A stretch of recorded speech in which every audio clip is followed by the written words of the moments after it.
Friend, आप सबका reasonably study platform पर स्वागत है।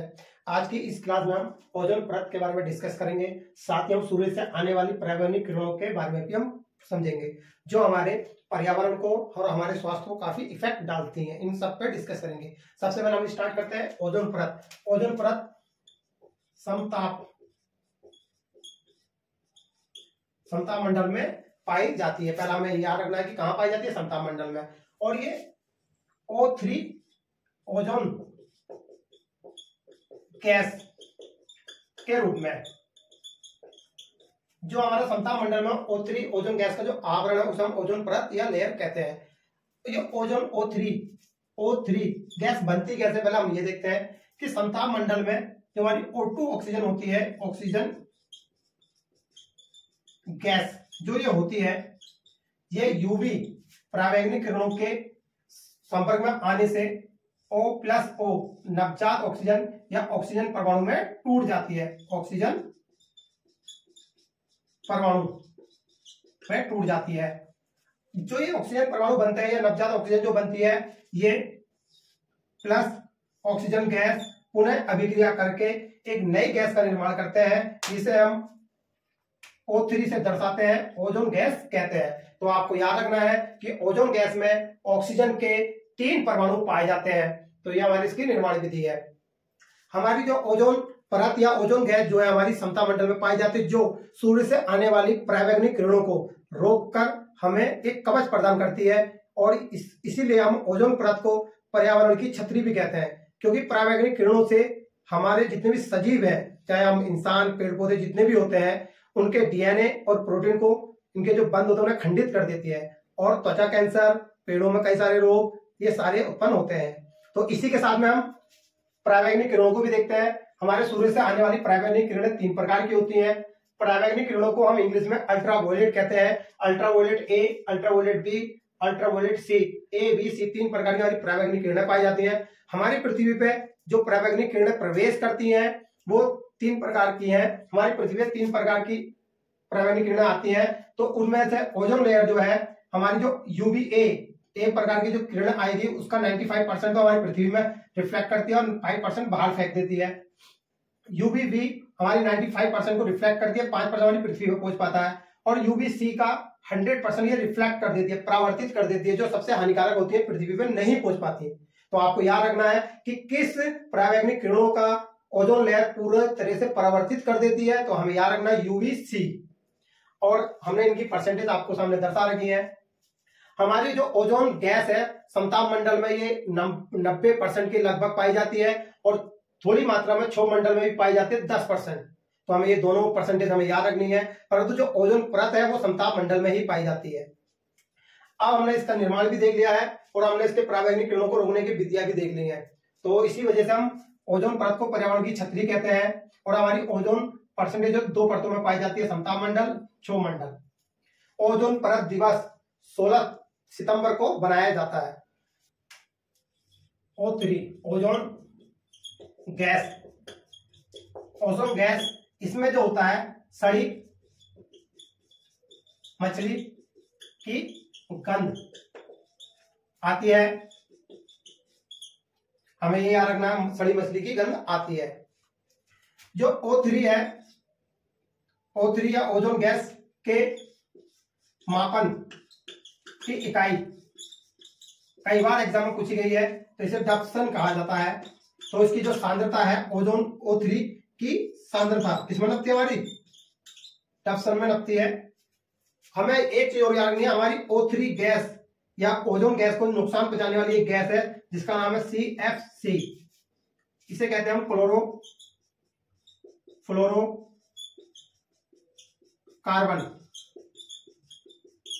सबसे ज्यादा नुकसान पहुंचाने वाली गैस, सबसे ज्यादा नुकसान पहुंचाने वाली गैस जो ये हमारी निकलती है रेफ्रिजरेटर जिनमें होता है, हमारे फ्रिजों से निकलने वाली गैस है, ये सबसे ज्यादा नुकसान। इसके अंदर 2 गैसें पाई जाती है, हमारी क्लोरो और फ्लोरो। हमारी O3 से क्रिया करके हम आपको दिखाते हैं Cl+O3, ये आपस में क्रिया करके ClO और +O2 ऑक्सीजन गैस में तोड़ देती है। ऐसी हमारी फ्लोरीन गैस भी इससे क्रिया करके ऑक्सीजन गैस निकाल देती है। और ये जटिल प्रकार की गैस बन जाती है, तो जो टूटती नहीं है, इसलिए हमारे CFC सबसे ज्यादा नुकसान हो जाता है।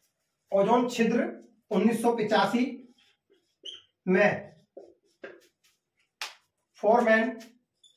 फोरमैन एक ब्रिटिश वैज्ञानिक थे, उन्होंने खोजा था अंटार्कटिका क्षेत्र में। अंटार्कटिका क्षेत्र में हमारा छिद्र क्यों बनता है? क्योंकि वहां पर हमारा जो टेम्परेचर होता है वो निम्न तापमान होता है, वहां पर सारी गैसें जाके इकट्ठी हो जाती है, उस कारण हमारा वहां पर छिद्र बन जाता है।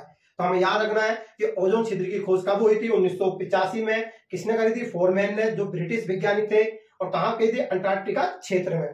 तो आपको हमने बता दिया छिद्र कैसे बन रहा है। जो CFC क्लोरोफ्लोरोकार्बन जो गैस है अंटार्कटिका क्षेत्र में जाकर इकट्ठी होती है, वहां पर मौजूद ओजोन गैस से क्रिया करके, जिसमें Cl जो क्लोरीन गैस होती है वो O3 से क्रिया करके ClO एक जटिल गैस बना देती है और ऑक्सीजन गैस को मुक्त कर देती है। ये प्रक्रिया बार बार चलती रहती है, इस कारण वो ओजोन छिद्र बन जाता है।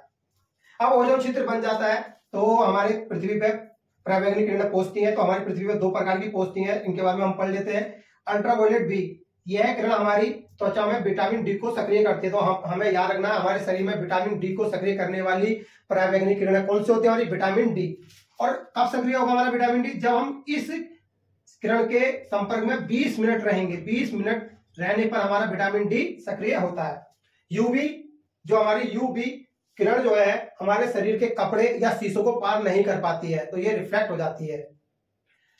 UVA, यह शरीर को भारी नुकसान पहुंचाती है। जो हमारी परावैंगनिक किरण हमारी धरती पर पहुंचती है, UVA है, हमारे शरीर को भारी नुकसान पहुंचाती है। UVA तरंग त्वचा कैंसर, शरीर पर झुर्रियां आदि रोगों के लिए जिम्मेदार होती हैं। ये पेड़ पौधों में भी कई सारे प्रकार के रोग उत्पन्न करती है।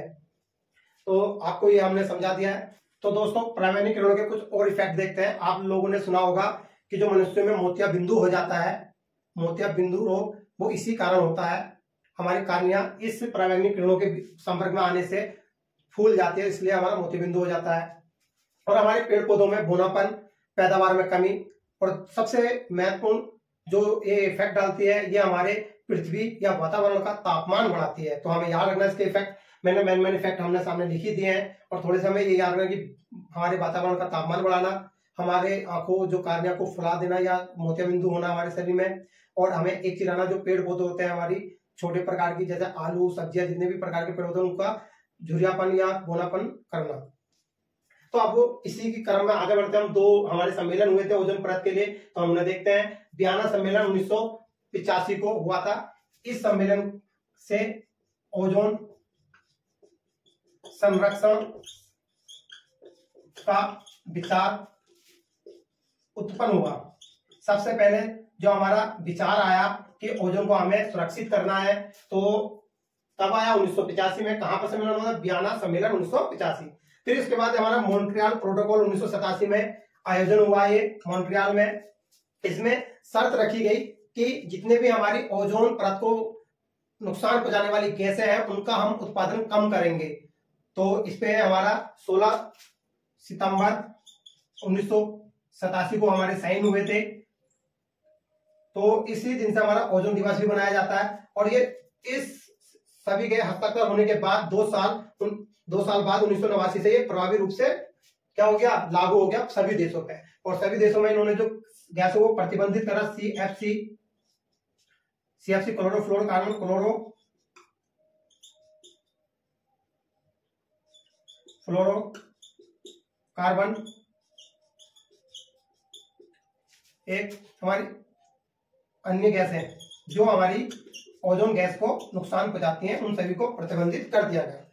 तो साथियों, हमारी आज की वीडियो आपको कैसे लगी? हमारी वीडियो अच्छी लगी तो हमारी वीडियो को लाइक एंड शेयर करिए और हमारे चैनल से जुड़े रहिए। धन्यवाद।